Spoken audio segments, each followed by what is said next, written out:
अस्सलामुअलैकुम वरहमतुल्लाहि वबरकातुहू। आज आप इस वीडियो को पूरा देखिए बिकॉज आज इस वीडियो में आपको क्लास 8th, 9th और 10th यानी कि फाउंडेशन क्लासेस की हकीकत पता चलेगी। हम क्लास में बार बार बोलते हैं बच्चों से कि फाउंडेशन जो है 8, 9, 10 जो है इसको इतना स्ट्रांग बनाइए, इसके कॉन्सेप्ट जो है वो क्रिस्टल क्लियर बनाए सो दैट आपको आगे नीट या जेई एग्जाम में किसी भी मुश्किलात का, किसी भी परेशानी का सामना ना करना पड़े। क्योंकि हम ये भी क्लास में बार बार बोलते हैं कि हर साल नीट में यानी कि मोर देन 25 एमसीक्यूज पूछे जाते हैं, किससे? वो 8th, 9th और 10th से लिए गए होते हैं। तो इस साल भी 2024 वाले नीट में भी मोर देन 23 एमसीक्यूज सिर्फ 9th और 10th क्लास की बायोलॉजी से पूछे गए थे। तो चलिए आप आगे देखिए कौन कौन सा एमसीक्यू 9th और 10th से पूछा गया था। ये वीडियो आपको दिखाने के लिए इसलिए यानी कि दिखाने का मकसद ये है सो दैट आप जो है आपको एक बिलीव हो जाए कि 9th और 10th जो है ना ये कितना इंपॉर्टेंट है। चलिए देखिए एक एक करके एक एक एमसीक्यू कौन कौन सा नीट में पूछा गया था जो 8th, 9th और 10th से लिया गया था। देखिए वीडियो। ठीक है, तो रिमेंबर बेटा, वंस अगेन मैं ये स्टेटमेंट रिपीट कर रहा हूं कि बिकॉज बेटा कभी ना कभी ये क्वेश्चन आपसे पूछा जा सकता है। कौन सा वाला? यानी कि ये सीक्वेंस कभी ना कभी आपसे पूछी जा सकती है कि एक्शन पोटेंशियल कहां से कहां ट्रांसफर हो सकता है। वंस अगेन मैं रिपीट कर रहा हूं, ऐसे नोड जो है या अपना एक्शन पोटेंशियल या मैं कह सकता हूं अपनी वेव्स फेंक देता है। किसको दे देता है? ये देता है एवी नोड को, यानी कि ऐसे नोड देता है एवी नोड को, और एवी नोड उन्हीं वेव्स को बाद में फेंक देता है या एक्शन पोटेंशियल फेंक देता है। किसको? एवी बंडल्स को।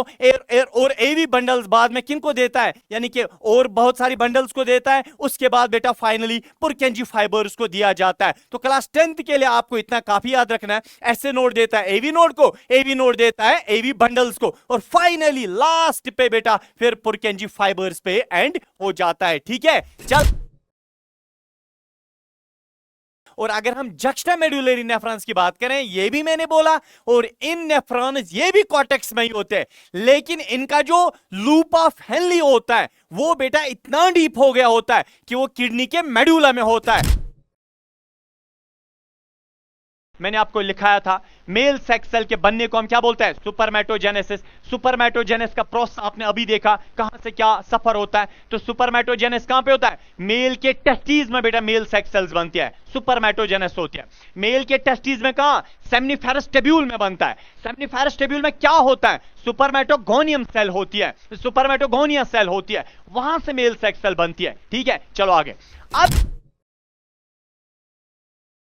इतना ही फिलहाल याद रखना है, अगर फीमेल के एंटीरियर पिट्यूटरी ग्लैंड से एफएसएच हार्मोन आया या एफएसएच हार्मोन ब्लड में जाएगा, फीमेल के ओवरी के पास जाएगा, ओवरी को बोलेगा तुम अपना हार्मोन बनाओ एस्ट्रोजन। अगर मेल में बेटा ये एफएसएच हार्मोन आया या एफएसएच हार्मोन ब्लड में जाएगा, और ब्लड के बाद ये एफएसएच हार्मोन किस में जाएगा? मेल की टेस्टिस में जाएगा। मेल की टेस्टिस को बोलेगा ए टेस्टिस तुम अपना हार्मोन बनाना स्टार्ट करो। उसके बाद बेटा लेटर ऑन ये जो टेस्टिस हैं ये अपना हार्मोन बनाते हैं। कौन सा? टेस्टोस्टेरोन।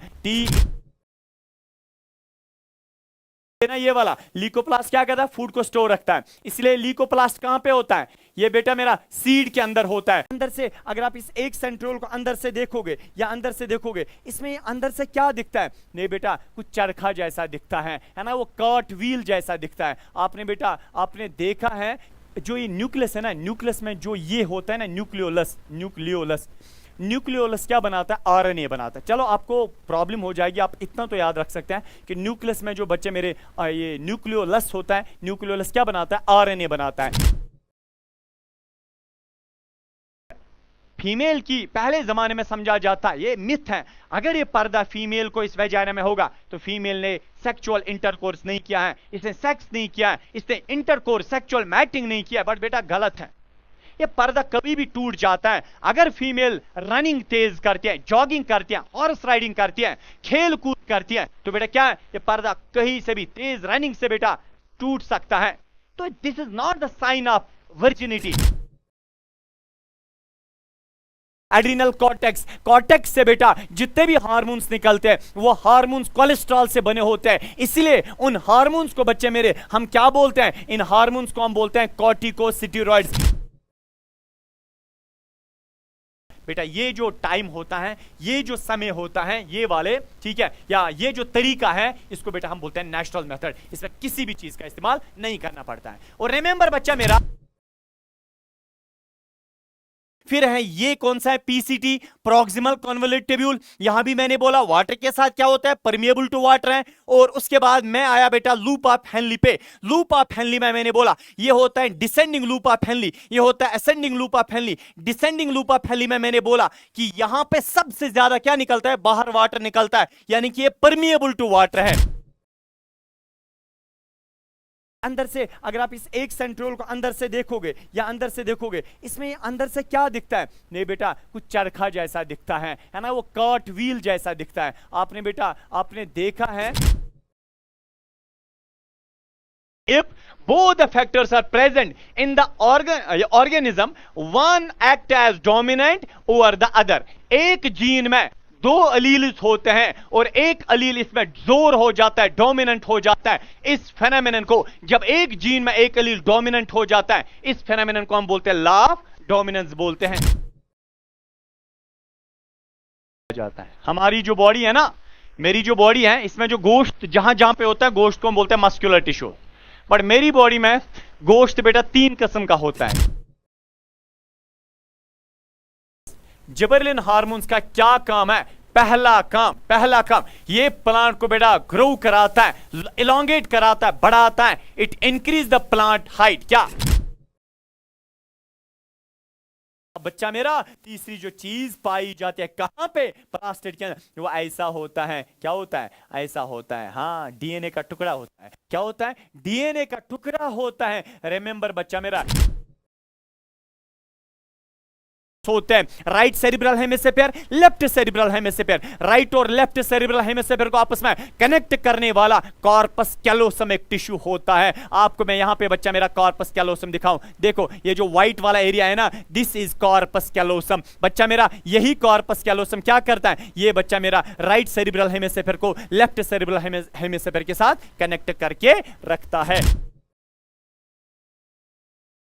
हाइंड ब्रेन में बच्चा मेरा, हाइंड ब्रेन को कितने पार्ट्स होते हैं, 3 पार्ट्स होते हैं, ठीक है। एक तो ये वाला, इसको हम बोलते हैं सेरिबिलम।